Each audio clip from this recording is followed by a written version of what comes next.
Hi friends, എല്ലാവർക്കും മഴത്തോരു മുമ്പ് റിവ്യൂയിലേക്ക് സ്വാഗതം. ഈ റിവ്യൂ നിങ്ങൾക്ക് ഇഷ്ടമായെങ്കിൽ ലൈക്ക് ചെയ്തും സബ്സ്ക്രൈബ് ചെയ്തും സപ്പോർട്ട് ചെയ്യണേ. വൈജയന്തി ഗംഗാധരനോട് പറയുന്നു, എന്റെ ഭർത്താവിന് അവിഹിത ബന്ധത്തിന് സൗകര്യം ഉണ്ടാക്കി കൊടുത്തിട്ട് അത് കണ്ട് രസിക്കാനും മാത്രം മതപ്പതിച്ചിട്ടില്ല ഞാൻ. അതിന് കൂട്ടു നിൽക്കാൻ ഗംഗേട്ടൻ നാണമില്ലേ?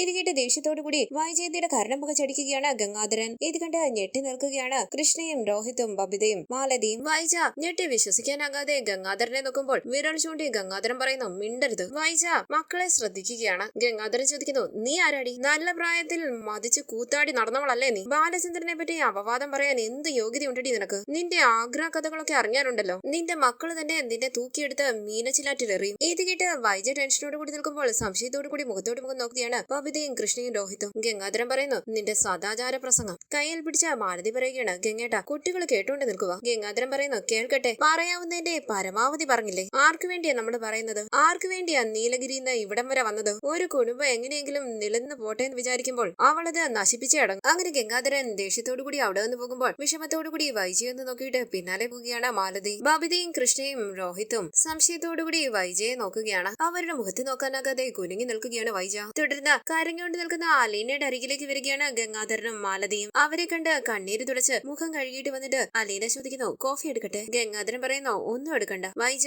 നിന്നെ അടിച്ചു അല്ലേ? സാരം ഇല്ലെന്ന് അലീന പറയുമ്പോൾ ഗംഗാധരൻ പറയുകയാണ്, ഞങ്ങൾക്ക് ഇവിടുത്തെ സിറ്റുവേഷൻസ് ഒക്കെ മനസ്സിലായിട്ടുണ്ട്. നിന്റെ ക്ഷമയും സഹിഷ്ണുതയും ഞങ്ങള് സമ്മതിച്ചു തന്നിരിക്കുന്നു. ഇവിടെ ഇങ്ങനെ പിടിച്ചു നിൽക്കാൻ നിന്നെ കൊണ്ട് മാത്രമേ പറ്റൂ. കരഞ്ഞുകൊണ്ട് അലീന ചോദിക്കുന്നു, ഞാൻ പോകുന്നതല്ലേ നല്ലത്? ഗംഗാധരൻ പറയുകയാണ്, അല്ല, ഈ കുടുംബം ഇപ്പം തകർച്ചയുടെ വക്കിൽ നിൽക്കുക. നീ പോയാൽ അതോടെ തകരും. മാലതി പറയുന്നു, അലീന, ഈ കുടുംബം നിലനിൽക്കണമെങ്കിൽ നീ കുറച്ച് സാക്രിഫൈസ് ചെയ്തേ പറ്റൂ. നീ അല്ലാതെ വേറൊരാളില്ല. അലീന ചോദിക്കുന്നു, ഞാൻ ഉള്ളത് കൊണ്ടല്ലേ ഇത് തകരാൻ പോകുന്നത്? ഗംഗാധരൻ പറയുന്നു, അല്ല, നിനക്കറിയാത്ത ചില കാര്യങ്ങളുണ്ട്. ഞങ്ങൾക്കത് നിന്നോട് പറയാൻ പറ്റില്ല. ബാലചന്ദ്രൻ ഇപ്പോൾ എന്തും ചെയ്യാൻ മടിക്കാത്ത ഒരു മാനസികാവസ്ഥയില്ല. നീയാണ് ഇപ്പൊ അയാളെ പിടിച്ചിരിക്കുന്ന കച്ചിത്തുരുമ്പ്. നീയും കൂടി പോയി കഴിഞ്ഞാൽ പിന്നെ അയാൾക്ക് ഒരു പിടിവള്ളിയില്ല. പിന്നെ അയാളെ എന്ത് ചെയ്യുമെന്ന് നമുക്ക് അറിഞ്ഞുകൂടാ. അലീന ചോദിക്കുന്നു, സ്വന്തം കുടുംബം ബാലചന്ദ്രൻ സാറ് തന്നെത്താൻ നശിപ്പിച്ചു കളയും. ഗംഗാധരൻ പറയുന്നു, അതിനൊരു കാരണമുണ്ട്. നീ വിശ്വസ്തയാണെന്ന് ഞങ്ങൾക്കറിയാം, അതുകൊണ്ട് പറയുക, ഒരു ക്ലൂ തരാം. വൈജിയെ പറ്റി എന്തോ ഒരു സംശയം ബാലചന്ദ്രന്റെ മനസ്സിൽ കയറിയിട്ടുണ്ട്. ഇത് കേട്ട് ഞെട്ടി സംശയത്തോടു കൂടി ആലോചിച്ച് നിൽക്കുകയാണ് അലീന. ഗംഗാധരൻ പറയുന്നു, ആ സംശയത്തിന്റെ പേരിലുള്ള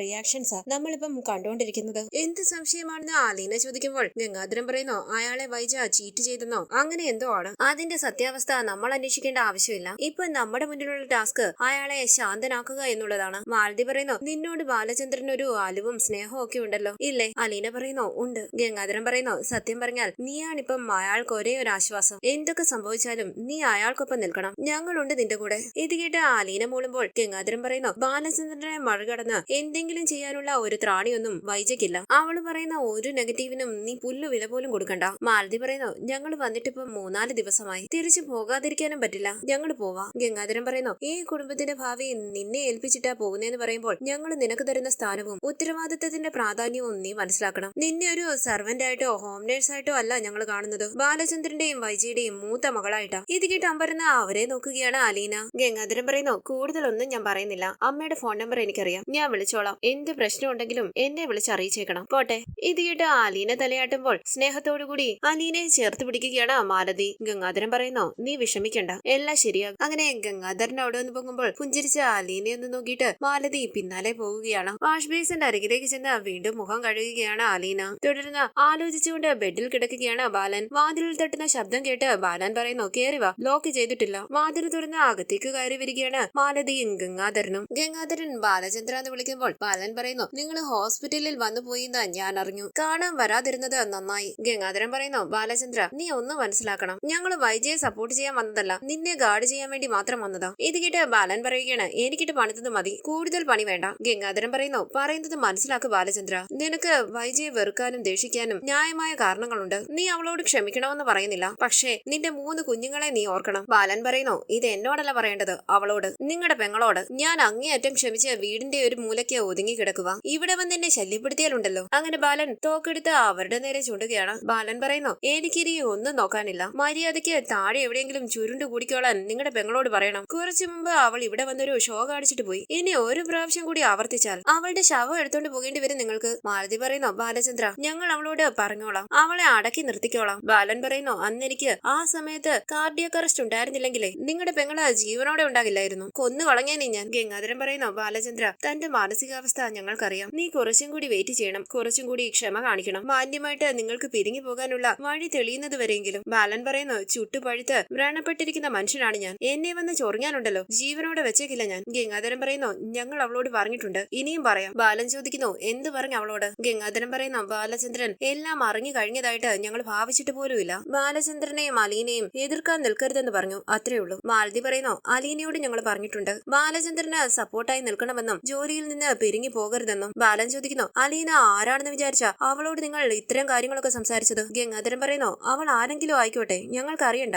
നിങ്ങളുടെ കുടുംബം അവളെ നല്ലതുപോലെ നോക്കുന്നുണ്ടല്ലോ, അതങ്ങനെ തന്നെ തുടർന്ന് പൊയ്ക്കോട്ടെ. ബാലൻ പറയുന്നു, ഇനി എന്നെ പറ്റിക്കാൻ നോക്കരുത്, മനസ്സിലായോ? അപ്പോൾ ഗംഗാധരൻ പറയുന്നു, ബാലചന്ദ്ര, ഞങ്ങൾ ഒന്നിനുമില്ല, തിരിച്ചു പോകുക. യാത്ര പറയാൻ വേണ്ടി വന്നതാ, കൂടുതലൊന്നും പറയാനില്ല. ബാലൻ പറയുന്നു, നിങ്ങൾ പൊയ്ക്കോ, ഇവിടുത്തെ കാര്യങ്ങൾ എങ്ങനെ വേണമെന്ന് ഞാൻ തീരുമാനിച്ചോളാം. ഗംഗാധരൻ പറയുന്നു, നിനക്ക് എന്ത് വിഷമം ഉണ്ടെങ്കിലും ഞങ്ങളെ വിളിക്കണം, ഒരു മിസ് കോൾ വിട്ടാലും മതി. ബാലൻ പറയുന്നു, എനിക്ക് നിങ്ങളുടെ സഹായം ഞാൻ ചാകുന്നത് വരെയും വേണ്ട. ആ ശരി, നിങ്ങൾ പൊയ്ക്കോ. കൂടുതൽ സമയം നിങ്ങളുടെ മുഖം കണ്ടുകൊണ്ടിരുന്നാൽ എന്റെ കൺട്രോൾ പോകും. ഇത് കേട്ട് മാലതിയും കൂട്ടിക്കൊണ്ട് അവിടെ നിന്ന് പോവുകയാണ് ഗംഗാധരൻ. തുടർന്ന് ഹാളിൽ നിൽക്കുകയാണ് അലീനയും ബബിതയും കൃഷ്ണയും രോഹിത്തും. മാലതി പറയുന്നു, അങ്കിളിനെന്തോ പറയാനുണ്ട്, അതാ നിങ്ങളെ 3 പേരെയും ഒന്നിച്ചു വിളിച്ചത്. ഗംഗാധരൻ പറയുന്നു, ഒന്നാമതായിട്ട് എനിക്ക് പറയാനുള്ളത്, നിങ്ങൾ പുറമെ കാണുന്നത് പോലെയോ മനസ്സിൽ വിചാരിക്കുന്നത് പോലെയോ അല്ല ഈ വീട്ടിലെ പ്രശ്നങ്ങൾ. നല്ലതുപോലെ പൊയ്ക്കൊണ്ടിരുന്ന ഒരു കുടുംബം പെട്ടെന്നൊരു കലാപഭൂമിയായി. അമ്മയുടെ കുറ്റം കൊണ്ടാണോ എന്ന് ബബിത ചോദിക്കുമ്പോൾ ഗംഗാധരൻ പറയുന്നു, ആരുടെയും കുറ്റം കൊണ്ടല്ല, ഇതൊരു വിധിയാണ്. ബബിത പറയുന്നു, അമ്മ പറയുന്നത് ശരിയല്ലേ? അവള് വന്നതിന് ശേഷമല്ലേ ഇവിടെ ഇങ്ങനെയെല്ലാം സംഭവിച്ചത്? ഗംഗാധരൻ പറയുന്നു, അതും ശരിയാ, പക്ഷേ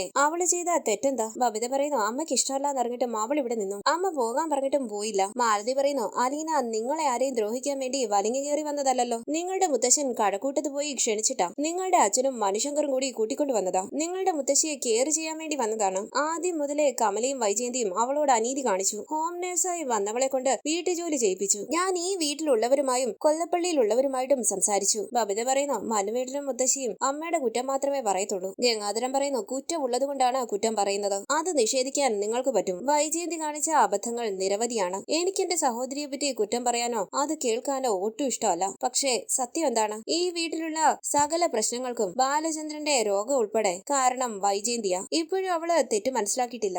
അവൾ ഇതേ നിലപാടാണ് മുന്നോട്ട് സ്വീകരിക്കുന്നതെങ്കിൽ നിങ്ങളുടെ ജീവിതം തകർന്നു പോകും. ഈ കുടുംബം നിലനിൽക്കില്ല. സ്വന്തം മക്കളെ കുറിച്ചും കുടുംബത്തെ കുറിച്ചും അല്പമെങ്കിലും ബോധമുണ്ടെങ്കിൽ, സ്നേഹം ഉണ്ടെങ്കിൽ, ഉത്തരവാദിത്തം ഉണ്ടെങ്കിൽ നിങ്ങളുടെ അമ്മ ക്ഷമയോടെ കാര്യങ്ങൾ മനസ്സിലാക്കാനും പഠിക്കാനും ശ്രമിക്കും. ബബിത പറയുന്നു, അച്ഛനും ആകാലോ ഈ ക്ഷമയും മനസ്സിലാക്കലും എല്ലാം. ഗംഗാധരൻ പറയുന്നു, അച്ഛനെ അടിച്ച് താഴെ ഇട്ടിരിക്കുകയാണ്. ഇനി ഇതിനേക്കാൾ മോശമാകാനേ അച്ഛൻ ഈ സാഹചര്യത്തിൽ പറ്റത്തുള്ളൂ. അല്ലെങ്കിൽ തന്നെ ഇപ്പൊ അച്ഛൻ ചെയ്യുന്ന തെറ്റെന്താണ്? രോഹിത് പറയുന്നു, അനിയനെ പറഞ്ഞയക്കാൻ സമ്മതിച്ചില്ല, അപ്സ്റ്റെയറിലേക്ക് താമസം മാറ്റി, അമ്മയോട് പിണങ്ങിയിരിക്കുന്നു. ഗംഗാധരൻ പറയുന്നു, അതിന് നിങ്ങൾ അറിയാൻ പാടില്ലാത്ത കാരണങ്ങൾ ഉണ്ടായിരിക്കും. ഇത് കേട്ട് രോഹിത് പറയുന്നു, ഓക്കെ, ഞങ്ങൾ അറിയണ്ട, സമ്മതിച്ചു. അമ്മ അറിയണ്ടേ? ഗംഗാധരൻ പറയുന്നു, അമ്മ അറിയണ്ട. ഇത് കേട്ട് അലീന സംശയത്തോടു കൂടി നിൽക്കുമ്പോൾ രോഹിത് ചോദിക്കുകയാണ്, അതെന്താണ്? ഗംഗാധരൻ പറയുന്നു, ഞാനും മാലതിയും കൂടി നിങ്ങളോട് പറയുകയാണ്, ഞങ്ങൾ പറയുന്നതാണ് നിങ്ങൾ അനുസരിക്കേണ്ടത്, അല്ലാതെ തോന്നിവാസം ജീവിച്ചിട്ട് അതിന്റെ തിക്തഫലം അനുഭവിക്കുന്ന വൈജയന്തി പറയുന്നത് അനുസരിക്കാൻ നിന്നാൽ നിങ്ങൾക്ക് അച്ഛനും ഉണ്ടാകില്ല, അമ്മയും ഉണ്ടാകില്ല. ഞാൻ എന്റെ പെങ്ങളോടുള്ള ശത്രുത കൊണ്ടാണോ നിങ്ങളോട് ഇങ്ങനെയൊക്കെ സംസാരിക്കുന്നത്? അല്ല, മറിച്ച് സ്നേഹ കൂടുതൽ കൊണ്ടാ. അല്ലെങ്കിൽ ഞങ്ങൾക്കൊന്നും കണ്ടില്ല കേട്ടില്ല എന്ന് വെച്ച് കൈയും വീശി അങ്ങ് പോയാ മതിയായിരുന്നു. ബബിത ചോദിക്കുന്നു, അലീനെ പറഞ്ഞയച്ചാൽ പകുതി പ്രോബ്ലം എങ്കിലും സോൾവ് ആകത്തില്ലേ അങ്കിളെ? ഗംഗാധരൻ പറയുന്നു, ഒരിക്കലുമല്ല, പ്രോബ്ലം ഇരട്ടിയാകും. അത് ഈ കുടുംബം തകർക്കും. അല്ലെങ്കിൽ ബാലചന്ദ്രൻ മനസാലെ അവളെ പറഞ്ഞയക്കണം. നിലവിൽ അതിന് യാതൊരു സാധ്യതയില്ല. ചുരുക്കത്തിൽ അലീനെ ആശ്രയിച്ചാണ് ഇപ്പൊ ഈ കുടുംബത്തിന്റെ നിലനിൽപ്പ്. അവള് തനിയെ പോയാലും ഈ ഫാമിലി ഇല്ലാതാകും. അവളെ വൈജ പിരിച്ചു വിട്ടാലും അത് തന്നെ സംഭവിക്കും. കൃഷ്ണ ചോദിക്കുന്നു, ഞങ്ങൾ എന്താ അങ്കിളെ ചെയ്യേണ്ടത്? ഗംഗാധരൻ പറയുന്നു, അച്ഛനെ അച്ഛന്റെ ഇഷ്ടത്തിന് വിട്ടേക്കുക, അമ്മയോടെ ക്ഷമയോടെ അടങ്ങിയിരിക്കാൻ പറയുക. നിങ്ങളും ഒന്നിലും ഇടപെടാതെ വെയിറ്റ് ചെയ്യുക. പതിയെ പതിയെ എല്ലാം തണുക്കും. അലീന അവളുടെ വഴിക്ക് പൊയ്ക്കോളും. അച്ഛന്റെ മുറിവ് സാവധാനം ഉണങ്ങും. അതിന് സമയമെടുക്കും. ഇതിൽ കൂടുതൽ ഒന്നും എനിക്ക് നിങ്ങളോട് പറയാനില്ല. മാലതി ചോദിക്കുന്നു, അങ്കിൾ ഇത്രയൊക്കെ പറയുമ്പോൾ അതിന്ന് എന്തെങ്കിലുമൊക്കെ നിങ്ങൾക്ക് മനസ്സിലാക്കിക്കൂടെ? രോഹിത് പറയുന്നു, അമ്മയെപ്പറ്റി അച്ഛനെന്തോ തെറ്റിദ്ധാരണ ഉണ്ടെന്നൊക്കെ ഞങ്ങൾക്ക് മനസ്സിലായി, പക്ഷേ അതിന് ഇങ്ങനെയൊക്കെയാണോ റിയാക്ട് ചെയ്യുന്നത്? ഗംഗാധരൻ പറയുന്നു, നിന്നോട് ഞാൻ എന്ത് പറയാനാ, വരാനുള്ളതൊക്കെ അനുഭവിക്കുക. പുഞ്ചിരിച്ച അലീനയുടെ അരികിലേക്ക് ചെന്ന് ഗംഗാധരൻ പറയുന്നു, മോളെ ഒരു ഗ്ലാസ് വെള്ളം, തൊണ്ട വരണ്ടു. ഇത് കേട്ട്